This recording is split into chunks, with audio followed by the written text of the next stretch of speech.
Picture the commute of Australia's own Prime Minister. He lives in Sydney. He works in Canberra.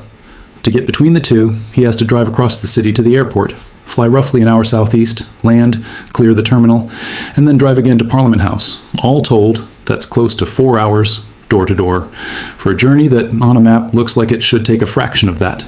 Need to get to Melbourne instead? Add another hour on top? And if, for whatever reason, flying simply isn't an option, the existing rail line between Sydney and Melbourne takes roughly 11 hours. Now imagine collapsing that Canberra trip down to 90 minutes door to door, or cutting the run to Melbourne to 2.5 hours. That's not a hypothetical thought experiment. It's the actual promise sitting behind Australia's newest and most serious attempt yet at building high-speed rail, a plan with a price tag that eventually reaches somewhere north of 135 billion Australian dollars, and one that, after decades of false starts, is now genuinely on the verge of breaking ground.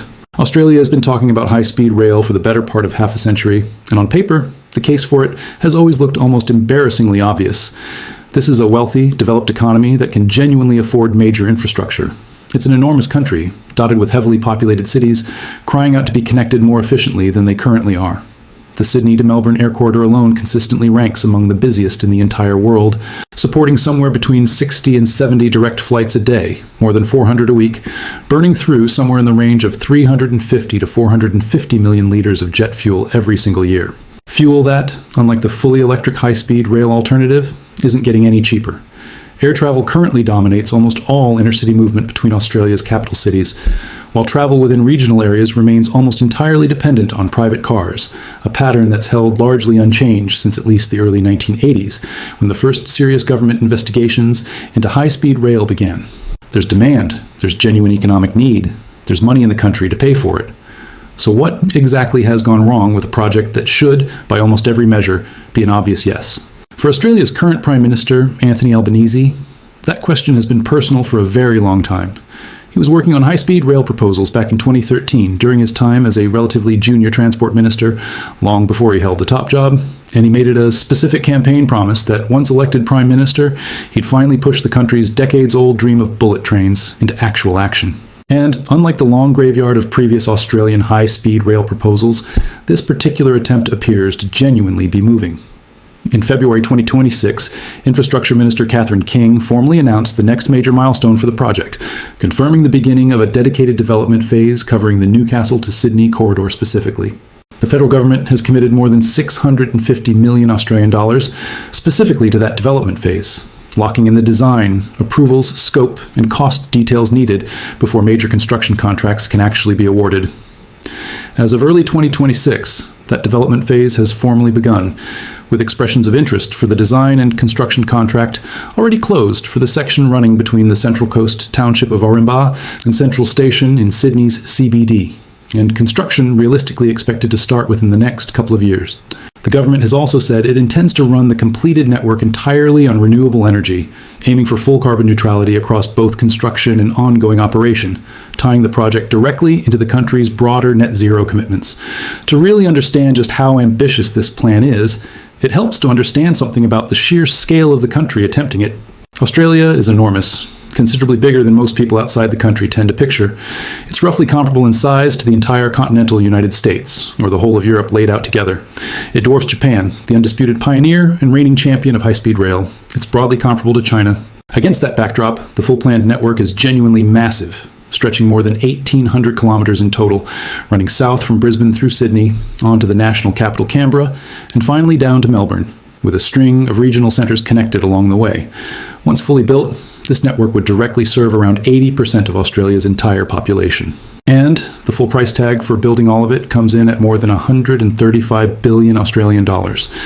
Given a number that enormous, the project is being delivered in carefully staged phases rather than attempted all at once. The very first phase, Line 1, covers 194 kilometers of track and carries its own considerable price tag of roughly $90 billion. That's the stretch running between Sydney and Newcastle, a journey that currently takes around 2.5 hours by existing rail, set to be cut down to around an hour once high-speed rail is running.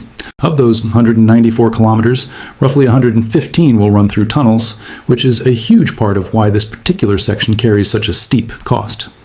Trains on this line are designed to reach maximum speeds of up to 320 kilometers an hour on open track, though they'll be limited to around 200 kilometers an hour while running underground.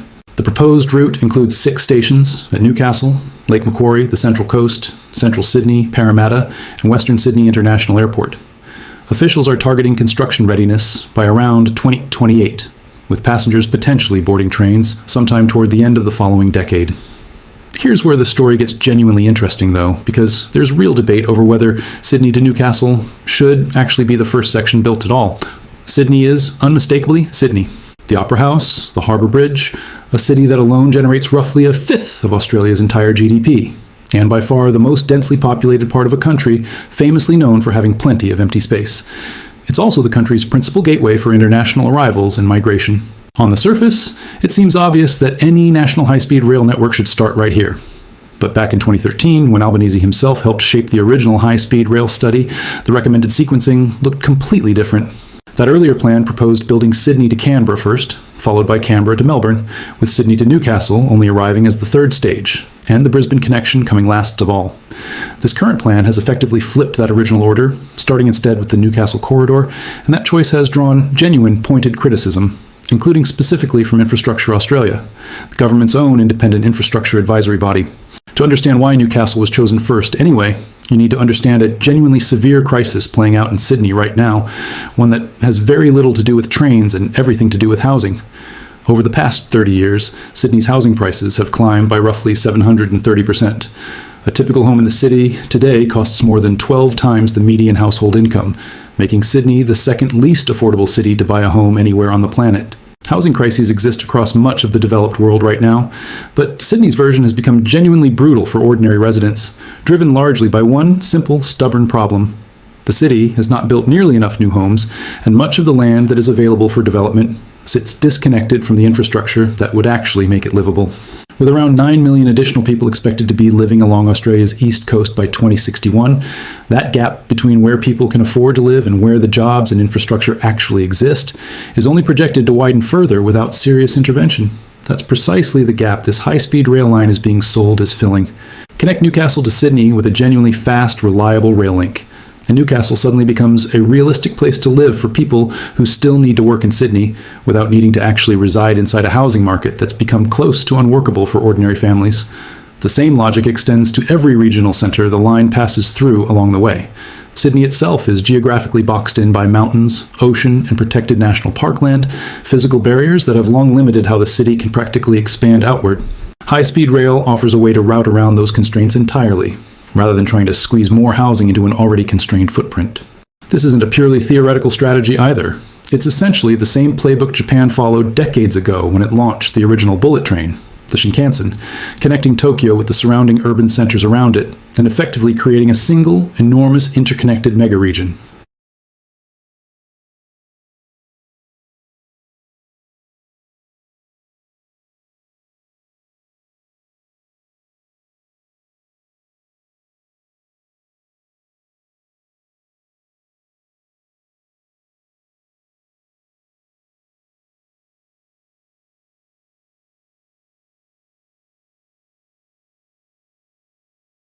The idea of building these kinds of interconnected megaregions through fast rail is gaining traction well beyond Japan too, and the Sydney to Newcastle corridor genuinely fits that model.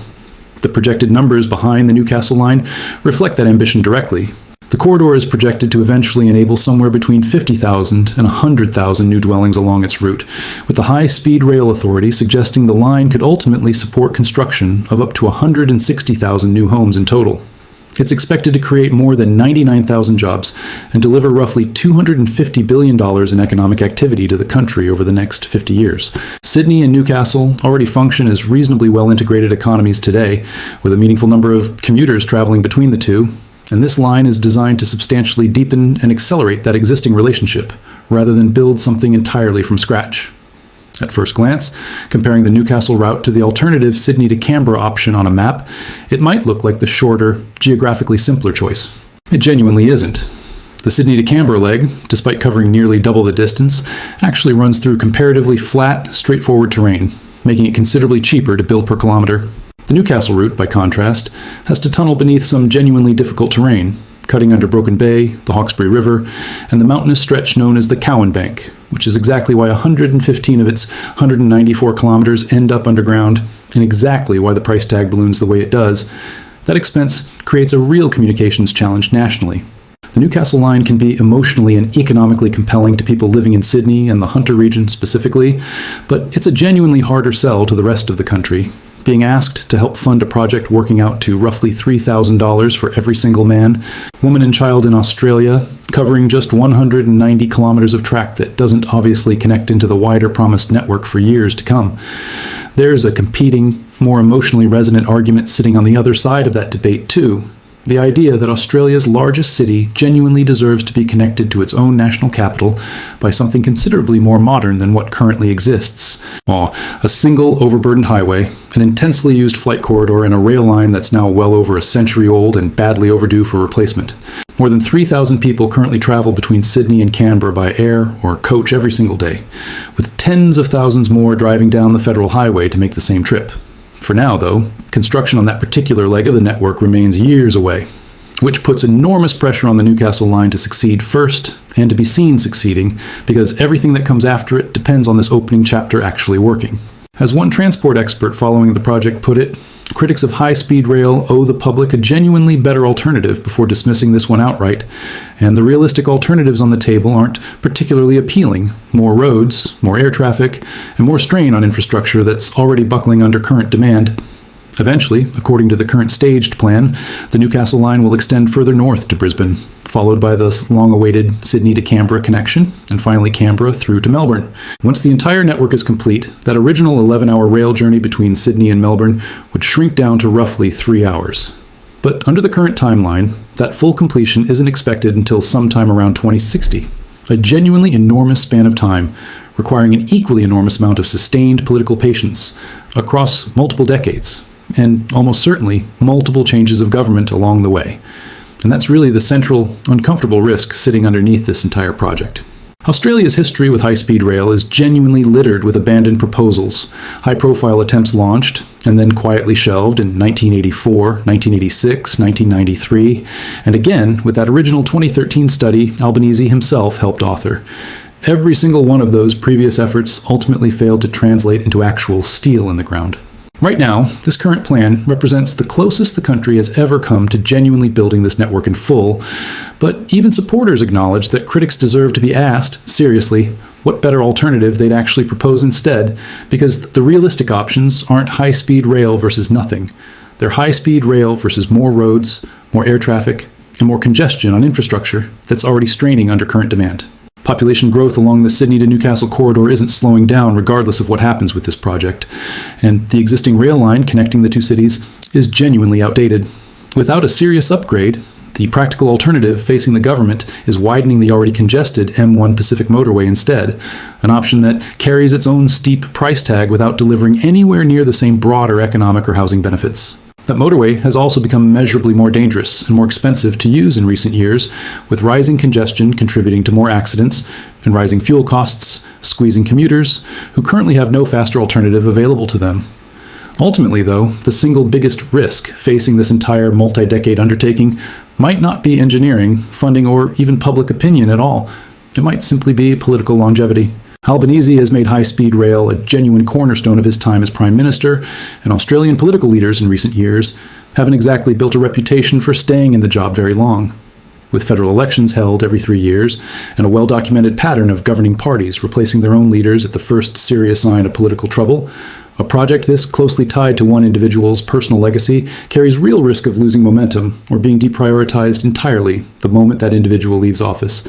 Transport academics who follow the project closely have made exactly this point, suggesting the future of the Newcastle line may ultimately hinge less on engineering feasibility and more on how long Albanese himself remains in the top job to keep championing it. This first phase, running between Sydney and Newcastle, effectively functions as a test case for the entire rest of the network. It needs to prove, decisively, not just that high-speed rail is technically achievable in Australia, but that it's genuinely worth the country's time and money, because everything else on this map depends on that argument landing successfully the first time around. Whether or not this project ultimately gets finished on anything resembling its current timeline, one thing about it feels genuinely different from every failed attempt that came before it. Construction contracts are being prepared. Land corridors are being secured. Real money has already been committed and spent. Australia has talked about bullet trains for 50 years. For the first time in that entire history, the country finally looks close to actually building one. If you enjoyed this look at the project trying to reshape how Australia moves, lives, and grows, make sure you're subscribed for more deep dives into the megaprojects changing cities and countries around the world.